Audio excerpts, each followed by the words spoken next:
moi c'est Majd Ben Abdallah, donc de formation en ingénierie à la base.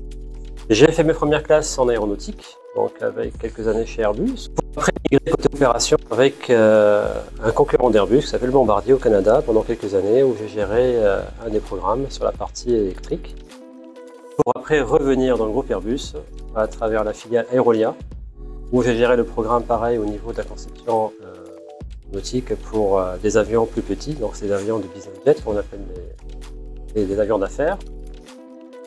Et pour après repartir au Maroc pour diriger la filiale d'ingénierie de Safran pendant une année avant de me lancer dans ma propre entreprise en début 2016 dans la partie conseil en conception aéronautique juste avant de créer l'entreprise Menaps avec Hamdi Chaker en 2019. Moi j'ai une formation plus recherche, je suis docteur en informatique de l'université de Toulouse. Donc j'ai fait mon doctorat sur des sujets de données et d'intelligence artificielle. J'ai atterri à Toulouse, c'est le point commun avec Majd parce qu'il y avait Airbus et la thèse était appliquée à la maintenance aéronautique. Après la thèse, j'ai continué donc dans des sujets de transformation digitale, mais à l'époque on ne parlait pas de transformation digitale, c'était comment vraiment ramener des notions d'innovation, d'intelligence artificielle, big data, etc. dans les processus métiers industriels. Donc c'était un peu des missions de conseil appliquées, et j'ai continué dans différents secteurs par la suite, parce que tous les secteurs étaient demandeurs avec l'accélération de la transformation digitale en 2016. Et par la suite, donc, on s'est rencontrés avec Majd et on a fondé Menaps en 2019. C'est une société de conseil en transformation digitale avec une composante principale qui est l'innovation. L'innovation, on parle de la technologie, tout ce qui est technologique, informatique, et tout ce qui est lié à la donnée, donc data, on parle maintenant les langages communs, c'est data ou intelligence artificielle pour aller sur des sujets un peu plus sophistiqués. Donc Menaps, elle a une particularité qui vient de notre constat, tous les deux, du terrain, quand on était tous les deux dans le monde du conseil. On était en face des sociétés qui faisaient du conseil, ce qu'on appelle les sociétés, par exemple, du conseil stratégique, McKinsey, BCG, qui viennent donner des orientations pour les clients. Et ça a été au niveau, donc, ça a été des diapos, donc ils voulaient montrer le chemin. Et c'est le client qui traitait avec d'autres types de boîtes de conseil, forme de conseil, ce qu'on appelle conseil opérationnel, et qui devait prendre ces directions, cette vision stratégique, et les mettre en musique sur le terrain. Donc en fait, il n'y avait pas une société de conseil qui faisait le tout, toute la continuité. Donc ça, c'était notre premier constat. Donc Menaps, aujourd'hui, on voulait accompagner nos clients vraiment de la partie stratégique jusqu'à la réalisation des projets, donc jusqu'à la partie opérationnelle. La deuxième spécificité, c'est que les métiers, ils ont changé aujourd'hui. Aujourd'hui, il n'y a pas juste un métier d'ingénieur aéronautique ou ingénieur automobile. On est obligé de conjuguer avec l'IA, avec la cybersécurité, avec les nouveaux métiers. Donc, ce qu'on offre à nos clients, c'est une offre complète où on a différents profils, des profils qui vont gérer les projets de nos clients, des profils qui vont comprendre le secteur, donc le métier, et des profils qui vont être plus spécialisés dans la partie technologique, informatique, et la partie data et IA. C'est Menaps. On s'est pas mal renseigné sur différentes écoles, sur différentes formations, et c'est vrai que le GE ressortait toujours comme étant une formation, on va dire, apte à pouvoir répondre à notre besoin, puisqu'il y avait effectivement deux dimensions, la dimension cyber, la dimension intelligence économique, qui me semblait naturel de pouvoir être au même endroit, un pour le réseau déjà, ensemble, et deuxièmement aussi parce que le réseau déjà existant de l'EGE qui nous a aussi orienté vers cette école, donc puisqu'on a dans notre entourage quelqu'un qui est anciennement de la Massib, qui nous a plutôt vraiment bien parlé de la formation et qui nous a encouragé à y aller.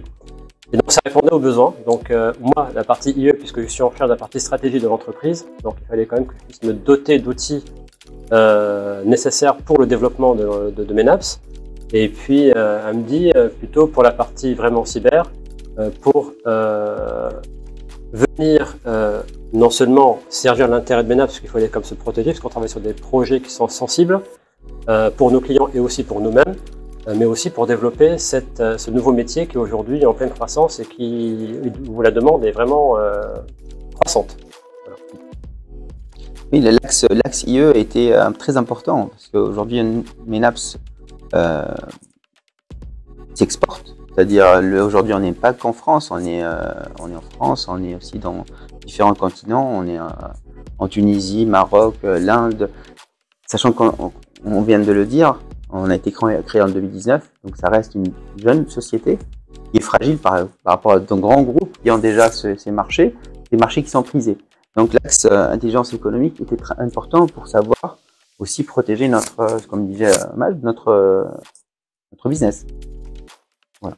Et c'était aussi le GE qui proposait les deux à la fois. Donc, pour nous, ça, c'était très important.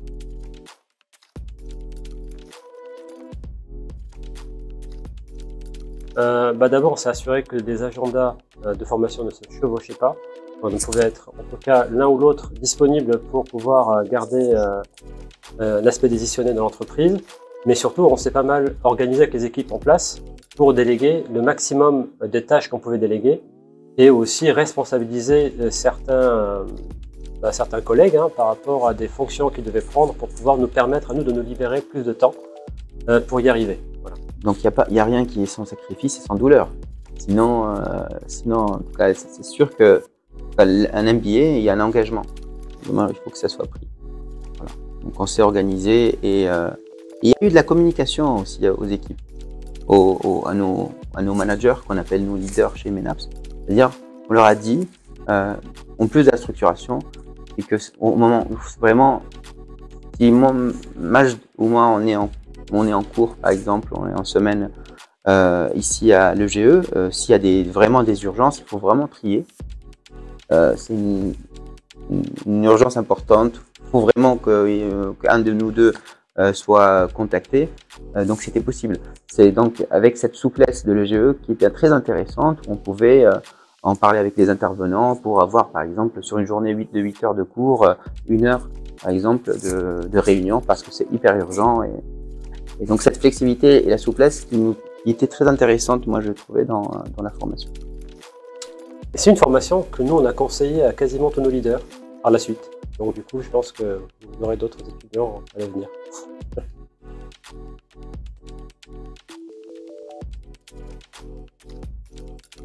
En ce qui me concerne pour la partie IE, puisque j'ai suivi la formation MSIE, Andy l'a dit tout à l'heure, on est présent à travers différents continents et différents pays, donc le Maroc, la Tunisie, l'Inde et le Portugal.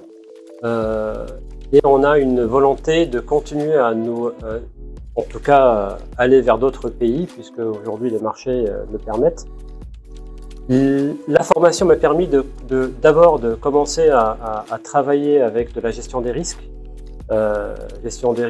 Notamment par rapport à l'implantation dans un pays, connaître la culture, connaître l'environnement, connaître aussi, pouvoir essayer de voir la concurrence sur place, quelles sont les menaces potentielles, mais aussi de pouvoir protéger tous les acquis de nos clients qui sont chez nous, puisqu'on travaille de grands comptes aussi, et donc prendre conscience qu'on peut être aussi le maillon faible dans une chaîne. Ça a été très important pour nous et la formation nous l'a apporté cette information et surtout nous permettre de bien comprendre comment se protéger nos clients et comment se développer à l'étranger.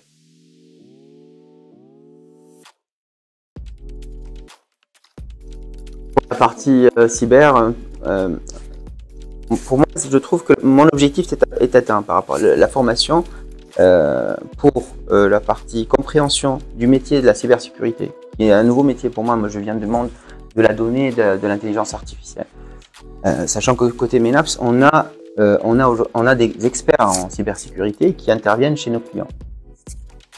Donc on avait un besoin, et j'avais un besoin de comprendre déjà le métier pour bien comprendre ce que font nos consultants. Et ça, c'est très important, en tout cas pour nous, pour moi, et je pense qu'on partage ce point. Donc il fallait structurer la business unit, et pour la structurer, il fallait comprendre le métier, avoir le lien avec les compétences, savoir les compétences et le réseau que j'ai trouvé dans le GE avec cette formation. Que ce soit les intervenants qui venaient tous de ce milieu de la cybersécurité principalement, et aussi les collègues que j'ai côtoyés qui viennent, ils ont baigné en fait dans différents, en tout cas, sous-métiers de la cybersécurité, parce que il y a différents métiers dans la cybersécurité. Et donc maintenant, ce qu'on va faire, c'est vraiment sortir cette business unit et l'offre qui va nous ramener, j'espère, du business supplémentaire, bien structuré cette fois. Grâce à la formation, on a pu rencontrer des personnes très intéressantes et super motivées. Et on a eu la chance de pouvoir aujourd'hui travailler avec elles, puisqu'elles ont intégré nos effectifs. Je pense qu'on a eu 4 intégrations de nos promotions. Oui. Et donc, au moins, on est certain de la formation qu'ils ont eue, de la qualité de ce qu'ils peuvent en tout cas apporter à nous et à leurs collègues ou nos clients.